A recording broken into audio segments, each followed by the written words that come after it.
Hello বন্ধুরা, কেমন আছো সবাই? আশা করি সবাই ভালোই আছো।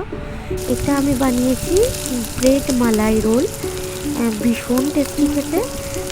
অ্যাকচুয়ালি আমি এটা বানিয়েছি পরশুদিন রাতে। আজকে ভিডিওটা শেয়ার করলাম তোমাদের সাথে।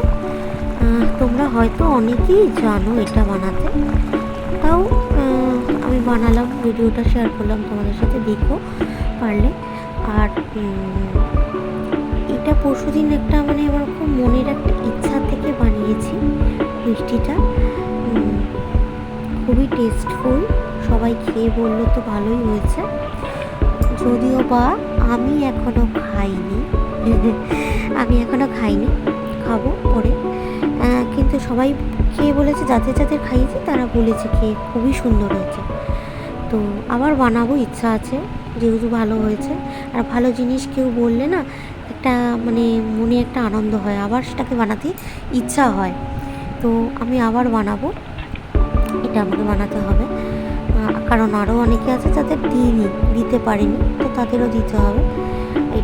এটা হলো ভেতরের মালাইটা, ব্রেড দিয়ে, যেহেতু ব্রেডের মিষ্টি, ব্রেডের ভেতরে যে মালাইটা দেবো ওটা সেটা। আর এটা হচ্ছে একটা দুধের লিকুইড গ্রেভি বানিয়েছি, যেটা মিষ্টিটার ওপরে আর কি রসমালাই টাইপের বলে না, রসমালাই টাইপের হয় সেটা আর কি। খুবই টেস্টফুল মিষ্টি একটা, তোমরা পারলে বাড়িতে বানিও। যারা বানিয়েছো তারা তো জানোই খুব সুন্দর হয়। এর পরের দিন আমি এই যে রেসিপিটা দেবো সেটা হলো তালের ক্ষীর। আমি আজকে দুটো তাল এনেছি, তালের ক্ষীর বানাবো। এর পরের দিন তালের ক্ষীর রেসিপিটা দেবো।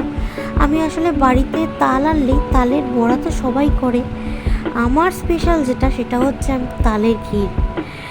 তালের ক্ষীরটা আমার খুব ভালো লাগে বানাতে, খেতে দুর্ধর্ষ হয়।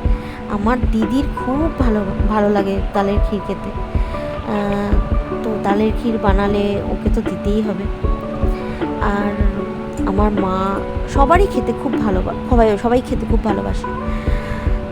তালের ক্ষীর বানাবো এরপর দিনকে, সেদিনকে তালের ক্ষীরের রেসিপিটা দেব। এটা দেখো কেমন লাগলো, ভালো লাগলে অবশ্যই জানিও, ভালো লাগলে অবশ্যই